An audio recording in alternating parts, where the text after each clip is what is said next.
नमस्कार दोस्तों।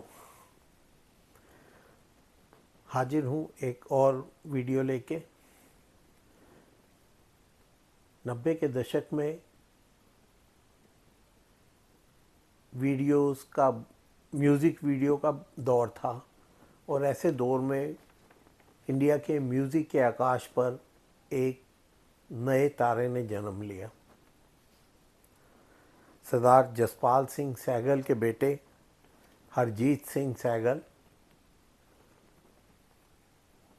इंडिया की म्यूज़िक इंडस्ट्री में आए।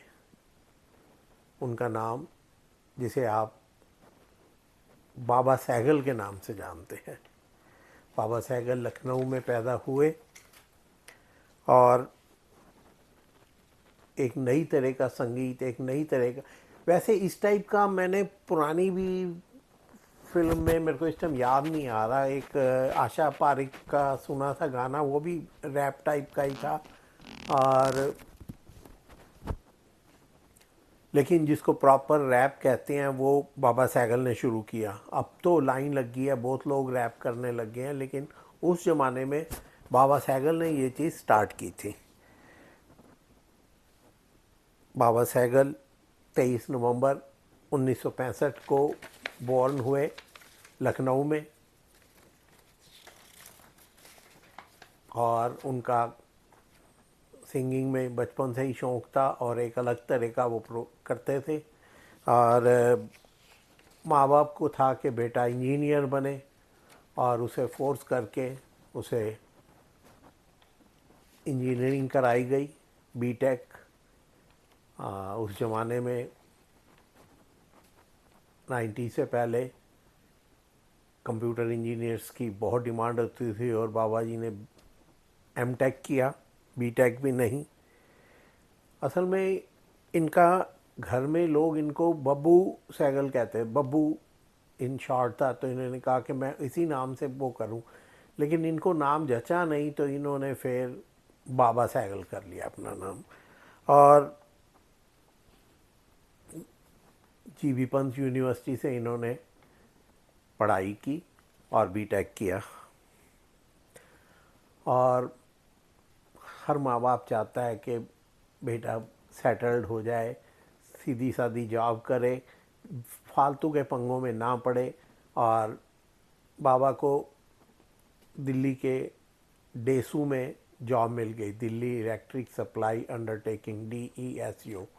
और इनका काम था चेक करना कि कोई बिजली चोरी तो नहीं कर रहा। और ये कहाँ बाबा सहगल के बस की बात थी। तो बाबा जी अपना म्यूज़िक और छोड़ छाड़ के, इनके फादर ने इनको इंजीनियरिंग में पास करने की खुशी में एक मारुति 800 दी थी। इन्होंने अपना दिल्ली से अपना सामान उसमें भरा और ड्राइव करके पहुंच गए जी बॉम्बे। और वहाँ पे इनका एक दोस्त था जो मैग्ना साउंड में अच्छी पोस्ट पे था, कोई मैनेजर। ये दो एक दिन उसके घर रहे, बाद में कहीं किसी फैमिली के साथ एज पेइंग गेस्ट सेटल हो गए। और इनके दोस्त ने इनकी हेल्प की, जैसे वो मैग्ना साउंड में था। लेकिन ये जाते टाइम, अब हर बच्चा जैसे नया नया पास आउट होता है, उसकी जितनी समझ होती है, इन्होंने रिज़ाइन भी नहीं किया, बस मुंह उठाया और चले गए। अब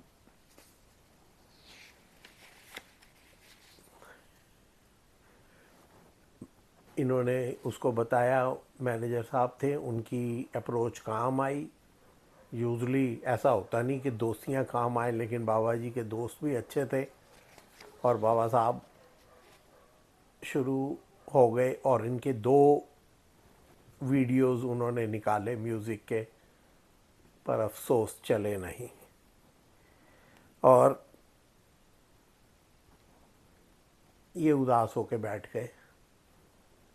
तो फिर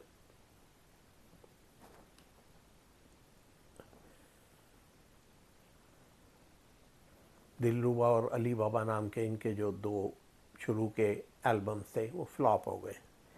तो फिर बाबा साहब एक म्यूज़िक एल्बम से इंस्पायर हुए और इन्होंने एक और गाना बनाया, ठंडा ठंडा पानी, जो आज तक फेमस है। और वो गए फिर अपने दोस्त के पास, जो उसने पहले ही तौबा कर ली कि मैं और नहीं कर सकता, मैं अपनी नौकरी को ख़तरे में नहीं डाल सकता। बाबा ने कहा मत डाल नौकरी को, मत कर मेरी सिफारिश, लेकिन इतना कर दे कि अपने जो बॉसेस हैं उनको मेरा गाना एक बार सुनवा दे। तो इतने इस बात पे वो राज़ी हो गया। जब मैग्ना साउंड वालों ने उसका गाना सुना ठंडा ठंडा पानी, तो वो बहुत इंस्पायर्ड हुए और बाबा सहगल को एक वीडियो और निकाला जो कि सुपर डुपर हिट हुआ। फिर इन्होंने एक और वीडियो निकाला जिसका नाम था दिल दिल धड़के, दिल धड़के मेरा दिल धड़के, कोई नहीं जाने साला क्यों धड़के। इस फिल्म में ये वीडियो था, पहले जो थे वो ऑडियो थे ओनली, लेकिन ये वीडियो था। और इस वीडियो में पूजा बेदी ने इनके साथ डांस किया था। तो ये भी बहुत हिट हुआ। बस उसके बाद तो बाबा की चल पड़ी गाड़ी। तो फिर बाबा ने मिस 420 नाम से एक और वीडियो बनाया, आजा मेरी गाड़ी में बैठ जा, जिसमें अनु कपूर ने भी इनके साथ जुगलबंदी की और वो बड़ा गाना हिट हुआ। और फिर इनको हिंदी फिल्मों में और साउथ की फिल्मों में बहुत ऑफर्स आने लगे। जो रुकमनी, रोज़ा फिल्म का गाना, रुकमनी रुकमनी शादी के बाद क्या क्या हुआ, अब बड़ा अजीब सा वो था लेकिन बड़ा पॉपुलर हुआ। हम मतलब छोटे तो नहीं थे, लेकिन हाँ इंडिया में था मैं तब, और ये बहुत पॉपुलर, बहुत बजता। हर जगह ऑटो रिक्शा में बैठो, रेस्टोरेंट में जाओ तो ये गाना बज रहा होता, रुकमनी रुकमनी शादी के बाद क्या क्या हुआ, कौन हारा कौन जीता।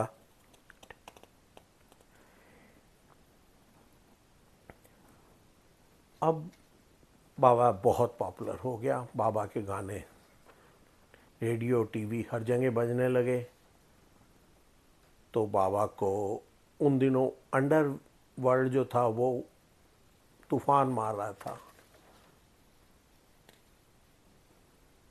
कोई दाऊद का नाम लेता था, कोई और कोई नाम लेता, कोई छोटा राजन, कोई फलाना ढिमकाना। जहाँ तक दाऊद की बात है, डी कंपनी, लोग उसके नाम से बहुत कहानियाँ बनती हैं, बहुत कुछ होता है कि वो वहाँ रहता है, यहाँ रहता है। यार 1990 से आज 25-35 साल हो गए हैं, आज तक किसी ने दाऊद को देखा नहीं। अगर वो कोई है तो उसकी मतलब लोग कहते हैं वो कराची रह रहा है, कोई कहता है दुबई रह रहा है, और उसके नाम से धमकियाँ भी चलती हैं, उसके नाम से बहुत कुछ होता है, लेकिन वो है या नहीं है ये भी कोई नहीं जानता। इंडियन गवर्नमेंट कहती है हम उसको पकड़ लेंगे, हमने उनका, अरे यार आप उसकी एक फ़ोटो तक नहीं ला सके, आप क्या पकड़ोगे उसको? और क्या पता वो है भी या नहीं। आप वैसे ही पब्लिक को बिजी रखने के लिए एक नाम आपने जनरेट कर रखा है, एक फ़ोटो है, वो क्रिकेट मैच देख रहा है ग्लासेस पहन के, रेबन के, और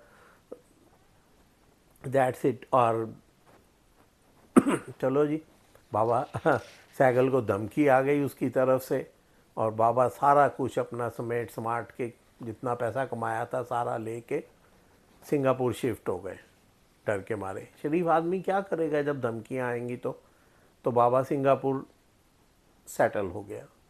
लेकिन जो रेपुटेशन यहाँ बनी हुई थी वो सब तो नहीं वहाँ पे जाके हुआ, और जो पैसा था इधर उधर इन्वेस्ट किया धीरे धीरे। वो कहते हैं ना, जब आदमी का वक्त बुरा हो तो ऊँट के ऊपर बैठे इंसान को भी कुत्ता काट लेता है, वही होता है। बाबा का सारा पैसा वेस्ट हो गया, कोई काम नहीं, कुछ नहीं, खाली बैठा, वापस आ गया बॉम्बे। अब पैसा ही नहीं था तो कोई धमकी भी क्या देगा, ये भी एक बात थी। और यहाँ भी कहीं काम नहीं मिल रहा था, कभी इधर कभी उधर।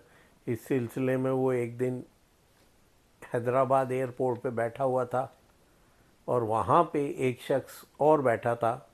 उसने बाबा को देखा घूर के ध्यान से, और बाबा को भी लगा ये चेहरा पहचाना सा है, तो उसने बाबा को बुलाया। बाबा उसके पास गया। वो इंसान थे चिरंजीवी। उसने बाबा से उसकी हिस्ट्री पूछी। बाबा ने अपनी सारी बातें उसको बताई कि कैसा कैसा मेरे साथ धोखा हुआ है, मैं कैसे ज़मीन अर्श से फर्श पर आ गया हूँ वापस। उसने बाबा को कहा, चिंता ना कर तू, मैं तेरे को फ़ोन करूँगा और तुझे मैं काम दिलवाऊँगा। तो बहुत लोग करते हैं, कार्ड भी देते हैं, वो जेब में डाला कार्ड और आ गए। पता किसने बुलाना किस नहीं, ऐसा तो चलता ही रहता है फिल्म इंडस्ट्री में तो खासकर। लेकिन चिरंजीवी जुबान का पक्का निकला। उसने बाबा को दूसरे 2 दिन बाद फ़ोन किया, बाबा को बुलाया और बाबा को तेलुगु फिल्मों में काम दिलाया। और उसके बाद धीरे धीरे बाबा की गाड़ी तेलुगु फिल्मों में, कई फिल्मों में काम किया। अब तेलुगु फिल्मों का एक जाना माना विलेन बन गया बाबा सहगल। बिसाइड सिंगर, सिंगर तो वो था ही। उसने बड़े अच्छे गाने दिए हैं, ठंडा ठंडा पानी, आजा मेरी गाड़ी में बैठ जा, ये तो मैंने आपको बताया ही है। दिल धड़के मेरा दिल धड़के, कोई नहीं जाने बाबा क्यों धड़के, रुकमनी रुकमनी, शादी के बाद क्या क्या हुआ, मिस लूम्बा लूम्बा। और एक बड़ा फनी गाना भोजपुरी स्टाइल में, ना आ रिया है ना जा रिया है, खड़ा खड़ा मुस्कुरा रिया है, और बारी बरसी खटन गया सी, टोरा टोरा आलू दा परांठा। सारे रूप हुसन दे नाल लबालब, कुड़ियां माला माल ने यारो, शहर दे मुंडे रोंदे पिटदे, कड़के ते कंगाल ने यारो, टोरा टोरा। बड़ा फनी सा गाना है। और लेकिन इतना मतलब म्यूज़िकल और रिदम इतना बढ़िया है कि एक बार शुरू हो जाए तो आप सुने बिना रह नहीं सकते, उसको कंप्लीट करोगे आप। ऐसा नहीं कि आपको भाई मैं देर हो रही है मैं बंद करूं बाद में, आप उसको सुनोगे, आपको बांध के रखेगा। इतना ज़बरदस्त वो गाना है। और अब बाबा साउथ की फिल्मों में काम करते हैं, तेलुगु में मेनली, और अपना यूट्यूब और इंस्टाग्राम चैनल चलाते हैं। वो पहले जितनी पॉपुलैरिटी नहीं, थोड़ा एज फैक्टर भी है, 61 का हो गए हैं बाबा, 60 के समझ लो, या 61 सो है। हाँ 65 बोर्न है तो 60 के हो गए, तो एज फैक्टर भी है। और ये गाना मोस्टली लेकिन पॉलिटिक्स और फिल्म इंडस्ट्री बॉम्बे, यहाँ पर 50 साल के बंदे को यंग ही कहा जाता है। जब राहुल गांधी यूथ लीडर हैं तो बाबा सहगल भी जवान है। चलता है जब तक इस तो आज बाबा साउथ की फिल्मों में एक अच्छा नाम है और उसके गाने आज भी चलते हैं। मुझे भी बहुत पसंद है उनके गाने। मेरी बेटी 2 साल की थी और हम लोग इंडिया गए हुए थे और मैं अपनी बहन के घर गया और मैं बता रहा था कि ये बाबा सहगल की कितनी फ़ैन है। तो हमारे जो बहन के हस्बैंड हैं वो कही ऐसा कैसे हो सकता है 2 साल की बच्ची। मैं कहा ये सो ही होती है और बाबा सहगल का गाना आ जाता है, ये उठ जाती है और गाना ख़त्म हुए तो ये सो जाती है। और ऐसे ही हुआ। इतने में टीवी पे कुदरती बाबा सहगल का टोरा टोरा गाना आया। ये सोई हुई थी, ये उठ के बैठ गई, थोड़ा डांस किया। अब सुनो 1.5 साल 2 साल की बच्ची क्या, जैसे भी वो डांस उसने किया, गाना ख़त्म हुआ, लेट के सो गई वापस। इस तो मेरे को तो बाबा सहगल का बहुत ही मैं प्रशंसक हूँ। और आप भी बाबा सहगल के गाने सुनिए। और मैं जाने से पहले एक रिक्वेस्ट करूँगा, मेरे चैनल को लाइक करें, सब्सक्राइब करें, शेयर करें और हो सके तो कमेंट्स भी करें। प्लीज़ लाइक करें, सब्सक्राइब करें, शेयर करें और कमेंट भी करें। और आपसे जल्द किसी और वीडियो की मुलाकात होगी। तब तक के लिए नमस्कार।